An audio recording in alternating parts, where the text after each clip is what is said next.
مشہور دانا حضرت لقمان رحمۃ اللہ علیہ سیاہ فام تھے۔ وہ تن پرور اور نازک بدن نہیں تھے۔ ایک دفعہ بغداد کے ایک امیر آدمی کا سیاہ فام غلام کہیں بھاگ گیا۔ اس آدمی نے غلطی سے حضرت لقمان کو اپنا بھاگا ہوا غلام سمجھ لیا اور انہیں اپنا مکان بنانے پر لگا دیا۔ بیچارے دن بھر گارا اور اینٹیں ڈھوتے رہتے، یہاں تک کہ ایک برس گزر گیا اور مکان بن کر تیار ہو گیا۔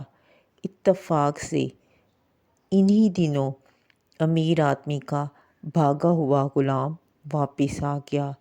وہ سخت شرمندہ ہوا اور حضرت لقمان کے پاؤں پر گر پڑا کہ مجھے معاف کر دیجیے۔ حضرت لقمان رحمۃ اللہ علیہ ہنس پڑے اور کہا، اب معافی کا کیا فائدہ؟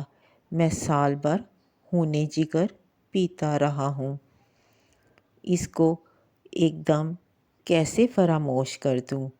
لیکن خیر، میں تمہیں معاف کرتا ہوں کیونکہ تمہیں فائدہ پہنچا اور مجھے کوئی نقصان نہیں پہنچا۔